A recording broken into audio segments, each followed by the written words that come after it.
दोस्तों 2 अक्टूबर गांधी जयंती के इस अवसर पर आइए जानते हैं गांधी जी के बारे में कुछ विशेष बातें।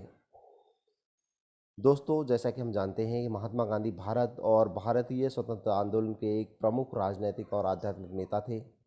वे सत्याग्रह के माध्यम से अत्याचार के प्रतिकार करते थे और उनकी यह अवधारणा अहिंसा पर आधारित थी। दोस्तों उन्होंने भारत को आज़ादी दिलाकर पूरी दुनिया में जनता को नागरिक अधिकारों एवं स्वतंत्रता के प्रति आंदोलन करने के लिए प्रेरित किया। उन्हें दुनिया में आम जनता महात्मा गांधी के नाम से जानती है और इस नाम से सबसे पहले उन्हें 1915 ईस्वी में राज्य वैद्य जीवराम कालिदास ने पुकारा था और उन्हें हम बापू के नाम से भी याद करते हैं।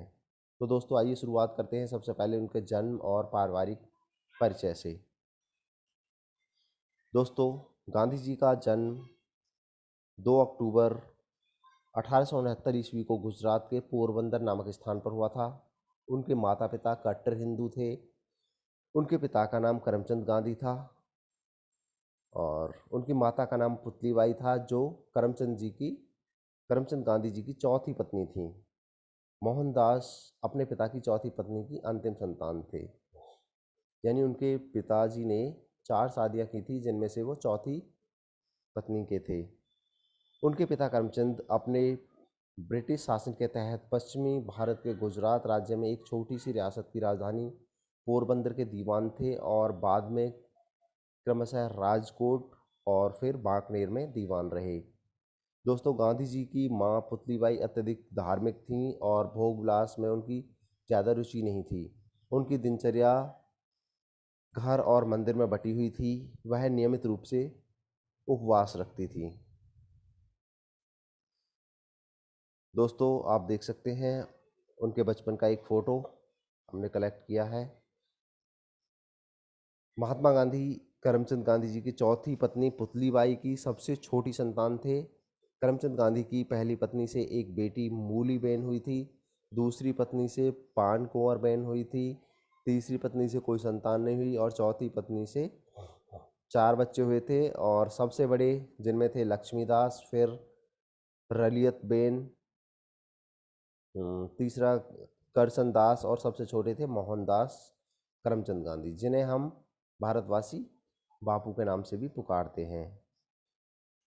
इनके विवाह की बात करेंगे। मोहनदास करमचंद जब केवल 13 वर्ष के थे और बचपन में स्कूल में पढ़ते थे, तो पोरबंदर के एक व्यापारी की पुत्री कस्तूरबाई, और जिसको हम कस्तूरबा भी के नाम से भी जानते हैं, उनसे उनका विवाह हो जाता है। वर वधू की अवस्था लगभग समान थी, यानी दोनों लगभग 13 वर्ष के ही थे। दोनों ने 62 वर्ष तक वैवाहिक जीवन बिताया। 1944 ईस्वी में पूना की ब्रिटिश जेल में कस्तूरबा का स्वर्गवास हुआ था और गांधी जी 18 वर्ष की आयु में ही एक पुत्र के पिता हो गए थे। गांधी जी के 4 पुत्र हुए थे, जिनके नाम थे हरीलाल, मनीलाल, रामदास और देवदास। बात करेंगे गांधी जी की शिक्षा की, तो सन 1887 ईस्वी में मोहनदास ने जैसे तैसे बम्बई यूनिवर्सिटी की मैट्रिक परीक्षा पास की और भावनगर स्थित सामलदास कॉलेज में दाखिला लिया। अचानक गुजराती से अंग्रेजी भाषा में जाने से उन्हें व्याख्यानों को समझने में, जो लेक्चर्स होते थे कॉलेज में, उन्हें समझने में उन्हें दिक्कत होने लगी। तो इससे उनके परिवार में उनके भविष्य को लेकर चर्चा हो रही थी। अगर निर्णय उन पर छोड़ा जाता तो वो डॉक्टर बनना चाहते थे, लेकिन क्योंकि वो वैष्णव परिवार से ताल्लुक़ रखते थे, इसलिए वैष्णव परिवार में चीड़-फाड़ के खिलाफ चीड़-फाड़ को गलत माना जाता है। इसलिए यदि उन्हें गुजरात के किसी राजघराने में उच्च पद प्राप्त करने की पारिवारिक परंपरा निभानी है तो उन्हें बैरिस्टर बनना पड़ेगा। यानी कि इसका अर्थ हुआ कि इंग्लैंड की यात्रा, और गांधी जी ने, जिसका सामलदास कॉलेज में खासा मन नहीं लग रहा था, इस प्रस्ताव को सहर्षी स्वीकार कर लिया, यानी कि बैरिस्टर बनाने के लिए उनको भेज दिया गया इंग्लैंड। सितंबर 1988 ईस्वी में वह पानी के जहाज़ पर सवार हुए। वहां पहुंचने के 10 दिन बाद वह लंदन के कानून महाविद्यालय, जो कि लंदन में उस टाइम पे 4 कानून के महाविद्यालय थे, उनमें से एक में उन्होंने एडमिशन लिया जिसका नाम था इनर टेम्पल। इनर टेम्पल में एडमिशन होने के बाद गांधी जी ने अपनी पढ़ाई को गंभीरता से लिया और लंदन यूनिवर्सिटी मैट्रिकुलेशन परीक्षा में बैठकर अंग्रेजी तथा लैटिन भाषा को सुधारने का प्रयास किया। राजकोट के अर्ध ग्रामीण माहौल से लंदन के महानगरीय जीवन में परिवर्तन उनके लिए आसान नहीं था। जब वह पश्चिमी खान-पान, तहजीब और पहनावे को अपनाने के लिए जूझते तो उन्हें अटपटा लगता। सौभाग्यवश उन्हें एक शाकाहारी रेस्टोरेंट के साथ-साथ एक पुस्तक मिल गई जिसमें शाकाहार के पक्ष में कुछ तर्क दिए गए थे। वह लंदन वेजिटेरियन सोसाइटी की कार्यकारी सदस्य भी बन गए और उनके सम्मेलनों में भाग लेने लगे तथा उनकी पत्रिका में भी लिखने लगे। यहाँ 3 वर्षों 1988 से 1991 तक रहकर उन्होंने बैरिस्टरी पास की। महात्मा गांधी जी का कहना था कि जैसे छोटा सा तिनका हवा का रुख बताता है, वैसे ही मामूली घटनाएं मनुष्य के हृदय की वृत्ति को बताती हैं। इसके बाद बात करेंगे अफ्रीका में गांधी। अफ्रीका में उनके साथ बहुत सारी ऐसी घटनाएं होती हैं जिनका जिक्र यहाँ पर हम करेंगे। एक है डरबन न्यायालय में यूरोपीय मजिस्ट्रेट ने उन्हें पगड़ी उतारने के लिए कहा तो उन्होंने इनकार कर दिया और न्यायालय से बाहर चले आए। यानी उन्होंने पगड़ी नहीं उतारी बल्कि वो न्यायालय से बाहर चले आए। कुछ दिनों के बाद प्रिटोरिया जाते समय उन्हें रेलवे के प्रथम श्रेणी के डिब्बे में से बाहर फेंक दिया गया और उन्होंने स्टेशन पर ठिठुरते हुए रात बिताई। यात्रा के अगले चरण में उन्होंने एक घोड़ा गाड़ी के चालक से पिटना पड़ा क्योंकि यूरोपीय यात्री को जगह देकर पायदान पर यात्रा करने से उन्होंने इनकार कर दिया था। यानी उनको घोड़ा गाड़ी में से उतार के पायदान पर यात्रा करने के लिए मजबूर किया जा रहा था। तो जब उन्होंने विरोध किया तो उनके साथ मारपीट की जाती है और अंततः सिर्फ यूरोपीय लोगों के लिए सुरक्षित होटलों में उनमें जाने के लिए रोक लगा दी गई।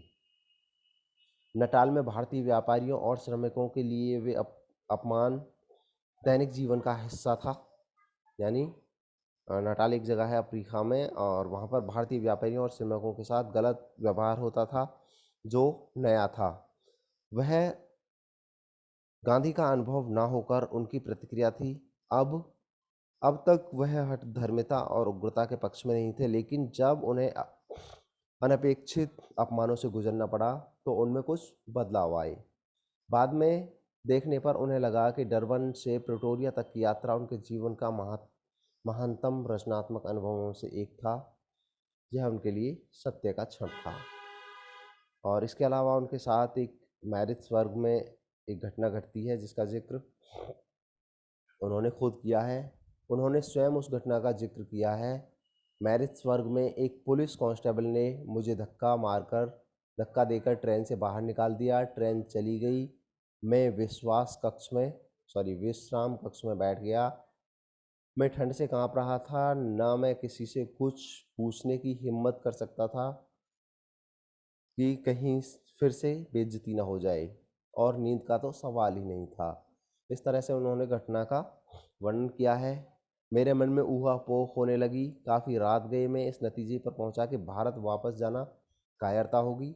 मैंने जो दायित्व अपने ऊपर लिया है उसे पूरा करना चाहिए। तो मैरिट्सबर्ग कांड के बाद उन्होंने अपने मन में दक्षिण अफ्रीका के प्रवासी भारतीयों को उस अपमान की जिंदगी से उबारने का संकल्प लिया जिससे वे लंबे अरसे से झेलते आ रहे थे। इस संकल्प के बाद गांधी जी अगले 20 वर्षों 1893 से लेकर 1914 तक दक्षिण अफ्रीका में रहे और शीघ्र ही वहां पर इनके नेतृत्व में उत्पीड़ित भारतीयों पर लगे सारे प्रतिबंधों को हटाने के लिए एक आंदोलन छिड़ गया और इस आंदोलन को सफल बनाने के उद्देश्य से उन्होंने अपनी चलती हुई वकालत छोड़ दी और ब्रह्मचर्य व्रत धारण कर लिया। अपने परिवार और मित्रों के साथ टॉल्स्टॉय आश्रम की स्थापना करके वहाँ पर रहने लगे। फिर कभी उन्होंने अन्याय स्वीकार नहीं किया। एक भारतीय और एक व्यक्ति के रूप में अपने सम्मान की रक्षा की। अब बात करेंगे महात्मा गांधी और सत्याग्रह की। तो दोस्तों, सन 1914 में गांधी जी भारत लौट आते हैं और देशवासियों ने उनका भव्य स्वागत किया। उन्हें महात्मा पुकारना शुरू कर दिया। उन्होंने अगले 4 वर्ष भारतीय स्थिति का अध्ययन करने और स्वयं को उन लोगों को तैयार करने में बिताए जो सत्याग्रह के द्वारा भारत में प्रचलित सामाजिक और राजनीतिक बुराइयों को हटाने में उनका अनुसरण या अनुगमन करना चाहते थे। 1915 ईस्वी से लेकर 1918 तक के काल में गांधी जी की भारतीय राजनीति की परिधि पर अनिश्चितता मंड मंडराती रही। इस काल में उन्होंने किसी भी राजनीतिक आंदोलन में शामिल होने से इनकार कर दिया। महात्मा गांधी जी के द्वारा सत्याग्रह आंदोलन। प्रथम विश्व युद्ध में ब्रिटेन के प्रयासों, यहाँ तक कि भारत की ब्रिटिश फौज में सिपाहियों की भर्ती का समर्थन किया और साथ ही वह ब्रिटिश अधिकारियों की उद्दंडता भरी हरकतों की आलोचना भी करते थे तथा उन्होंने बिहार एवं गुजरात के किसानों के उत्पीड़न का मामला भी उठाया।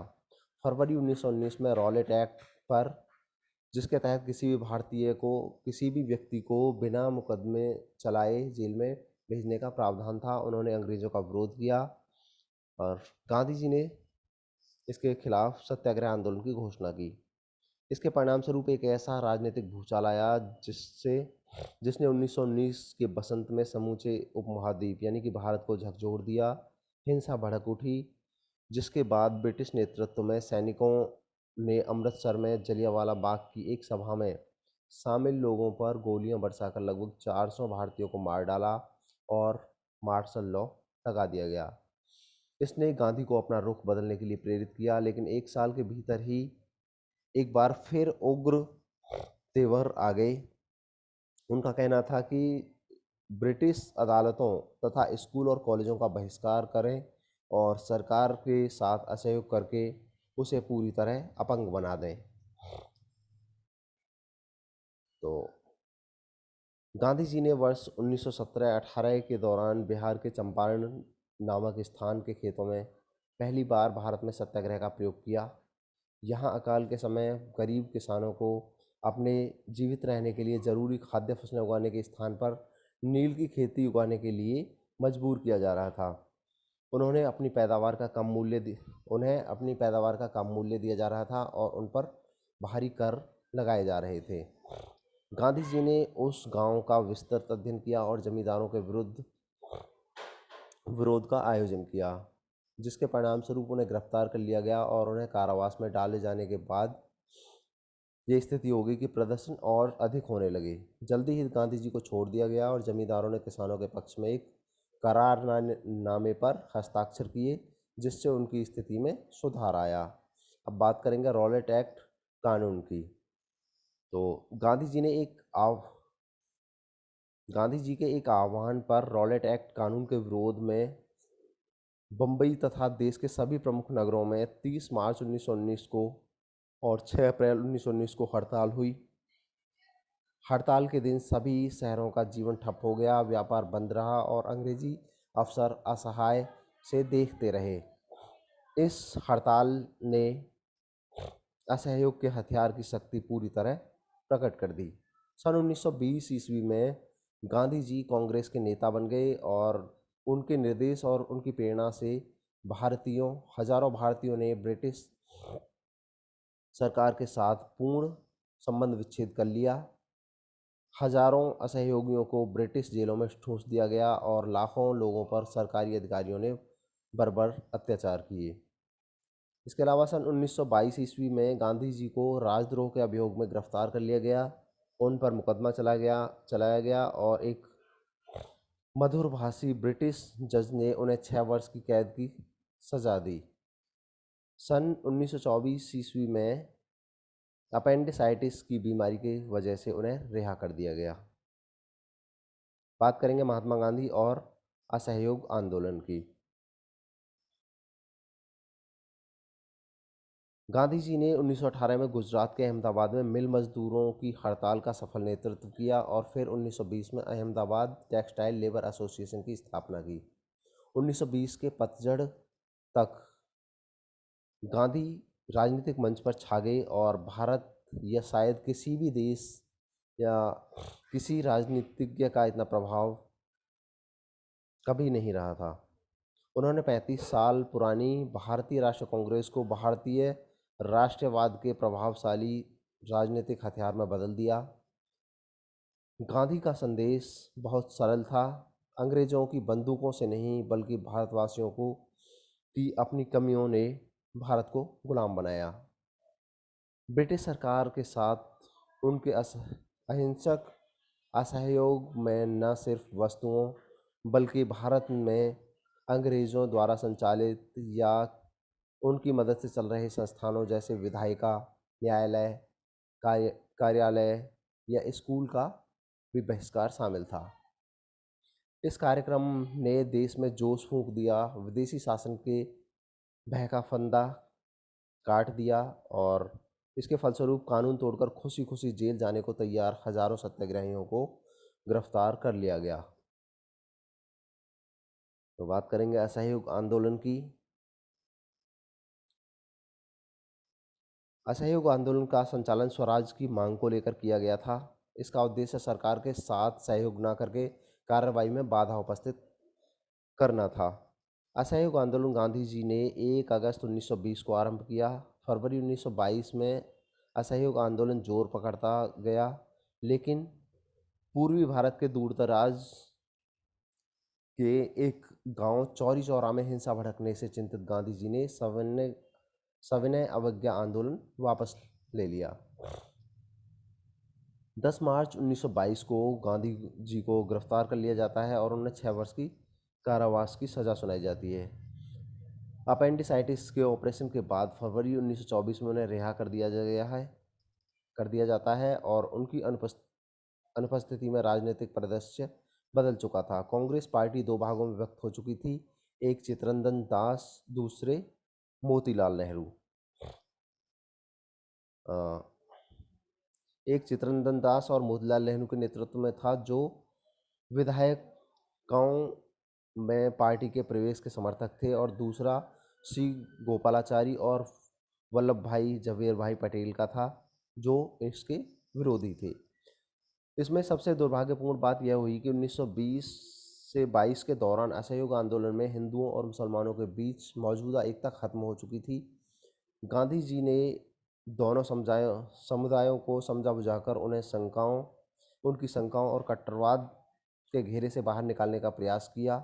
अंततः एक गंभीर सांप्रदायिक हिंसा के बाद 1924 के पतझड़ में उन्होंने 3 सप्ताह का उपवास किया ताकि लोगों को अहिंसा के मार्ग पर चलने के लिए प्रेरित किया जा सके।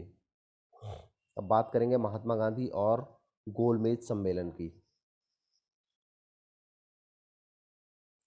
1920 के दशक के मध्य में सक्रिय राजनीति में गांधी जी ने अधिक रुचि नहीं दिखाई, लेकिन 1927 में ब्रिटिश सरकार ने सर जॉन साइमन के नेतृत्व में जब एक संविधान सुधार आयोग का गठन किया, जिसमें किसी भी भारतीय को शामिल नहीं किया गया, तो कांग्रेस और अन्य पार्टियों के द्वारा आयोग का बहिष्कार किए जाने के लिए राजनीतिक घटनाक्रम तेज हुआ। दिसंबर 1928 में कोलकाता कांग्रेस की बैठक के बाद, जिसमें गांधी जी ने पूर्ण स्वराज्य के लिए देशव्यापी अहिंसक आंदोलन की धमकी देकर ब्रिटिश सरकार से 1 साल के भीतर भारत को अधिराज्य का दर्जा देने के लिए महत्वपूर्ण प्रस्ताव रखा। तो इस तरह से गांधी जी का कांग्रेस पार्टी पर फिर से नियंत्रण हो गया। और अब आता है गोलमेज सम्मेलन में प्रतिभाग। समाज के निर्धन वर्ग को प्रभावित करने वाले नमक कानून के खिलाफ गांधी जी ने मार्च 1930 में सत्याग्रह शुरू किया। ब्रिटिश राज्य के खिलाफ गांधी जी के अहिंसक युद्ध में यह सबसे विशाल और सफल आंदोलन था, और इसके फलस्वरूप 60,000 से अधिक लोग गिरफ्तार किए गए। 1 साल बाद भारत के ब्रिटिश वायसराय लॉर्ड इरविन के साथ बातचीत के बाद गांधी जी ने एक समझौता स्वीकार कर लिया। सविनय अवज्ञा आंदोलन वापस ले लिया गया और लंदन में कॉलेज सम्मेलन में भारतीय राष्ट्रीय कांग्रेस के एकमात्र प्रतिनिधि के रूप में शामिल होने के लिए सहमत हो गई। गांधी जी वहाँ पर एक सामान्य ग्रामीण की तरह, भारतीय की तरह धोती पहने और चादर ओढ़े उपस्थित हुए, जिसका विंस्टन चर्चिल ने खूब मजाक उड़ाया और उन्हें भारतीय फकीर की संज्ञा दी। अब आता है गांधी जी के द्वारा अखिल भारतीय हरिजन संघ की स्थापना। अंग्रेजों ने सत्ता के हस्तांतरण के बजाय, सत्ता को भारतीयों के हाथों में देने के बजाय भारतीय अल्पसंख्यकों की समस्या पर केंद्रित गोलमेज सम्मेलन भारतीय राष्ट्रवादियों के लिए घोर निराशाजनक था। उनके इसके अलावा जब दिसंबर 1931 में गांधी जी स्वदेश लौटे तो उन्होंने पाया कि उनकी पार्टी को लॉर्ड विलिंगटन का चौतरफा आक्रमण झेलना पड़ रहा है। गांधी जी को एक बार फिर से जेल भेज दिया गया और सरकार ने उन्हें बाहरी दुनिया से अलग थलग करने और उनके प्रभाव को समाप्त करने का प्रयास किया, जो कि आसान नहीं था। सितंबर 1932 में बंदी अवस्था में ही गांधी जी ने ब्रिटिश सरकार के द्वारा नए संविधान में अछूतों को अलग मतदाता सूची में शामिल करने के उनके अलग करने के निर्णय के खिलाफ अनशन शुरू कर दिया और इसके फलस्वरूप देश भर में भावनात्मक आवेग उमड़ पड़ा। हिंदू समुदाय और दलित नेताओं ने मिलजुल कर तेजी से एक वैकल्पिक मतदाता सूची की व्यवस्था की रूपरेखा बनाई और ब्रिटिश सरकार ने इसे मंजूरी दे दी। इस तरह से यह अनशन अछूतों के खिलाफ भेदभाव दूर करने के जोरदार आंदोलन का आरंभ था। गांधी जी ने इसे हरिजन का नाम दिया और अखिल भारतीय हरिजन संघ की स्थापना की, और हरिजन जिसका मतलब होता है ईश्वर की संतान। इसके बाद गांधी जी कांग्रेस की सदस्यता से इस्तीफा देते हैं, बात करेंगे। 1934 में गांधी जी ने न सिर्फ कांग्रेस के नेता के पद से बल्कि पार्टी की सदस्यता से भी इस्तीफा दे दिया। उनका मानना था कि पार्टी के अग्रणी सदस्यों ने सिर्फ राजनीतिक कारणों से अहिंसा को अपनाया है। राजनीतिक गतिविधियों के स्थान पर अब उन्होंने रचनात्मक कार्यक्रमों के जरिए सबसे निचले स्तर से राष्ट्रीय के निर्माण पर ध्यान देना केंद्रित किया। उन्होंने भारत ग्रामीण भारत को, जो देश की आबादी का लगभग 85% था, शिक्षित करने, छुआछात के खिलाफ लड़ाई जारी रखने, हाथ से कातने, बुनने और अन्य कुटीर उद्योगों के अर्ध बेरोजगार किसानों की आय में इजाफा करने के लिए बढ़ावा देने और लोगों की आवश्यकताओं के अनुकूल शिक्षा प्रणाली बनाने का काम शुरू किया। स्वयं गांधी जी मध्य भारत के एक गांव सेवाग्राम में रहने लगे और जो सामाजिक और आर्थिक विकास के उनके कार्यक्रमों का केंद्र बना। और अब बात करेंगे गांधी जी की मृत्यु। 30 जनवरी 1948 की शाम को जब गांधी जी एक प्रार्थना सभा में भाग लेने जा रहे थे, तब एक युवा हिंदू कट्टरपंथी नाथूराम गोडसे ने गोली मारकर उनकी हत्या कर दी। और